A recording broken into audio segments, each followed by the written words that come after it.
میں اسے وہاں سے لایا تھا اور وہیں چھوڑ آیا ہوں۔ وہ سفید چہرے کے ساتھ سالار کو دیکھتے رہے، مگر وہ امامہ نہیں تھی۔ میں پرسوں لاہور گیا تھا، وہاں سے میں رات گزارنے کے لیے اس لڑکی کو لایا تھا اور آج میں اسے وہاں چھوڑ آیا ہوں۔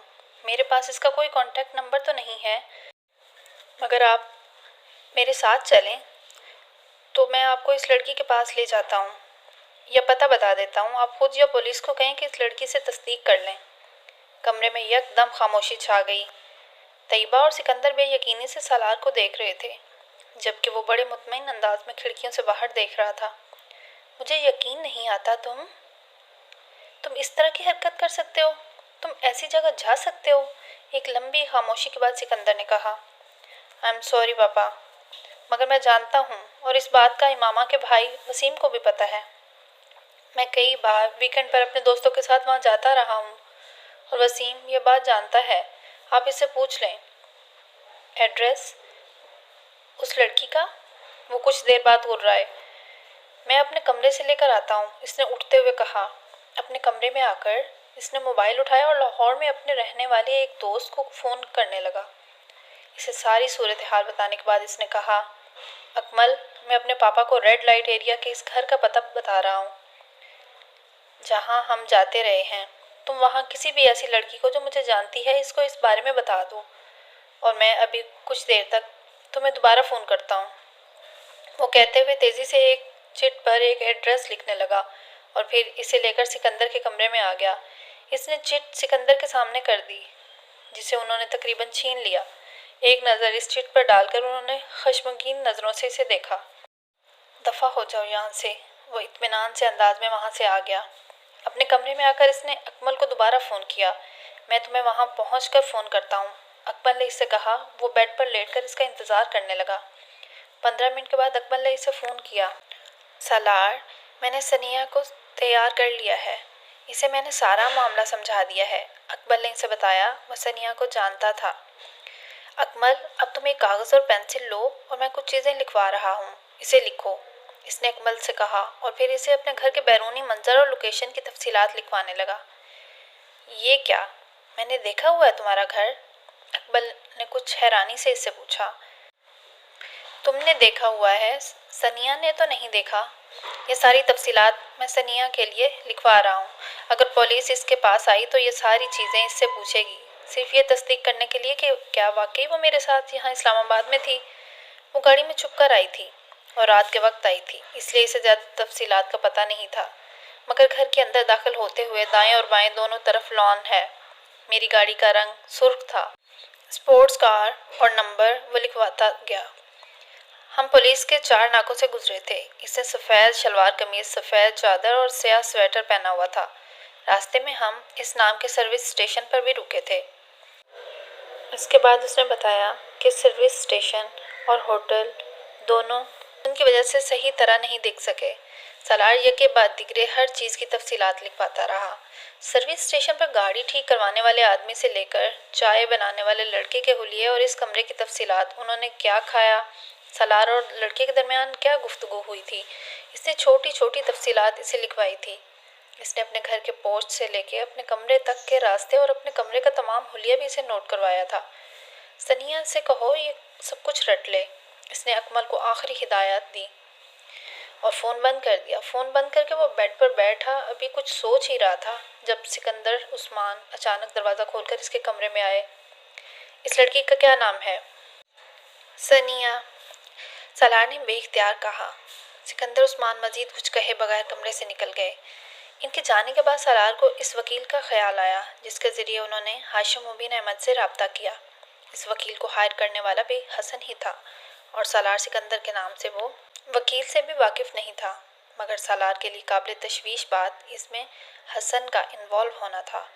ہاشم مبین احمد اس وکیل سے حسن اور حسن سے اس تک بہت آسانی سے پہنچ سکتے تھے۔ اس نے اگلا فون حسن کو کیا اور حسن کو سارے معاملات کی نوعیت سے آگاہ کیا۔ میں تمہیں پہلے ہی اس سب سے منع کر رہا تھا، اس نے چھوٹتے ہی سالار سے کہا۔ میں وسیم اور اس کی فیملی کو بہت اچھی طرح جانتا ہوں اور اس کے اثر و رسوخ سے بھی بخوبی واقف ہوں۔ وہ بولتا جا رہا تھا۔ سالار نے کچھ اکتاہٹ بھرے لہجے سے ٹوکا۔ میں نے تمہیں فون اپنے مستقبل کا حال جاننے کے لیے نہیں کیا، میں صرف ایک خطرے سے آگاہ کرنا چاہتا ہوں۔ کس خطرے سے؟ حسن چونکا۔ تم نے جو وکیل ہائر کیا تھا وہ اس کے ذریعے تم تک اور پھر مجھ تک بآسانی پہنچ سکتے ہیں۔ سالار نے اس سے کہا۔ نہیں، وہ مجھ تک نہیں پہنچ سکتے۔ حسن نے اس کی بات پر قدرے لاپرواہی سے کہا۔ کیوں؟ کیونکہ میں نے سارا کام پہلے ہی بہت محتاط ہو کر کیا ہے۔ وہ وکیل بھی میرے اصلی نام اور پتے سے واقف نہیں ہے۔ اسے جو ایڈریس اور فون نمبر میں نے دیا تھا وہ جعلی تھا۔ سالار بے اختیار مسکرایا۔ اسے حسن سے ایسی عقل مندی اور چالاکی کی توقع رکھنی چاہیے تھی۔ وہ ہر کام صفائی سے سر انجام دینے کا ماہر تھا۔ میں صرف اس کے پاس ایک بار گیا تھا، پھر فون پر ہی رابطہ کیا، اور اس ملاقات سے بھی میرا حلیہ بالکل مختلف تھا۔ میں نہیں سمجھتا کہ صرف حلیے سے ہاشم مبین احمد مجھ تک پہنچ سکتے ہیں، اور اگر وہ پہنچ گئے تو پتہ نہیں۔ اس تو کے بارے میں نے نہیں سوچا۔ حسن نے صاف گوئی سے کہا۔ کیا یہ بہتر نہیں ہے کہ تم کچھ دنوں کے لیے کہیں غائب ہو جاؤ اور یوں ظاہر کرو جیسے تمہاری یہ غیر موجودگی کچھ ضروری کاموں کے لیے تھی؟ سالار نے اسے مشورہ دیا۔ اس سے بہتر مشورہ بھی میرے پاس ہے۔ میں اس وکیل کو کچھ روپے پہنچا کر یہ ہدایت دے دیتا ہوں کہ ہاشم مبین یا پولیس کے پہنچنے پر وہ انہیں میرا حلیہ غلط بتائے۔ کم از کم اس طرح فوری طور پر میں کسی پریشانی کا شکار نہیں ہوں گا، اور انہی دنوں ویسے بھی چند ہفتوں کے لیے انگلینڈ جا رہا ہوں۔ حسن نے بتایا۔ پولیس اگر پہنچ بھی گئی تو تب بھی ان کی پہنچ سے بہت دور رہوں گا، مگر مجھے یقین نہیں کہ وہ مجھ تک پہنچ سکیں گی۔ اس لیے تم اطمینان رکھو۔ اگر تم واقعی اتنے بے فکر اور مطمئن ہو تو ٹھیک ہے، ہو سکتا ہے وہ تم تک نہ ہی آئیں، مگر میں نے پھر بھی سوچا کہ میں تمہیں بتا دوں۔ سالار نے فون بند کرتے ہوئے اس سے کہا۔ ویسے تم اس لڑکی کو اب لاہور میں کہاں چھوڑ کر آئے ہو؟ لاہور کی ایک سڑک پر چھوڑ کر آیا ہوں، اس کے علاوہ اور کہاں چھوڑ سکتا ہوں؟ اس نے اپنے محل وقوع اور حدود اربا کے بارے میں کچھ نہیں بتایا۔ وہ بس چلی گئی۔ عجیب بے وقوف ہو، کم از کم تم تو اس سے اس کا ٹھکانہ پوچھنے کا حوصلہ رکھتے تھے۔ ہاں، مگر مجھے اس کی ضرورت نہیں پڑی۔ سالار نے دانستہ امامہ سے آخری بار ہونے والی اپنی گفتگو گول کر دی۔ میں حیران ہوں کہ تم اب کس طرح کے معاملات میں انوالو ہونے لگے ہو۔ اپنی ٹائپ کی لڑکیوں کے ساتھ انوالو ہونا دوسری بات ہے، مگر وسیم کی بہن جیسی لڑکیوں کے ساتھ انوالو ہونا، تمہارا ٹیسٹ بھی دن بدن گرتا جا رہا ہے۔ میں انوالو ہوا ہوں؟ تم واقعی عقل سے پیدل ہو، ورنہ کم از کم اس طرح کی بات مجھ سے نہ کرتے۔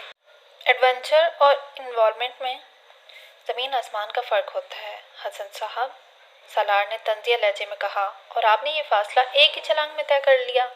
سالار صاحب، حسن نے بھی اسی کے انداز میں جواب دیا، تمہارا دماغ خراب ہے اور کچھ نہیں، اور تمہارا دماغ مجھ سے زیادہ خراب ہے، ورنہ اس طرح کی حماقت کو ایڈونچر کبھی نہ کہتے۔ حسن بھی قدرے جھلایا ہوا تھا۔ اگر تم نے میری مدد کی ہے تو اس کا یہ مطلب نہیں ہے کہ تمہارے منہ میں جو بھی آئے کہہ دو۔ سالار کو اس کی بات پر اچانک غصہ آ گیا۔ ابھی میں نے تمہیں کچھ بھی نہیں کہا ہے، تم کس بات کی طرف اشارہ کر رہے ہو؟ یہ ٹیسٹ والی بات کی طرف یا دماغ خراب والی بات کی طرف؟ حسن نے اسی انداز میں اس کی بات سے متاثر ہوئے بغیر پوچھا۔ اچھا اب منہ بند کر لو، فضول بحث مت کرو۔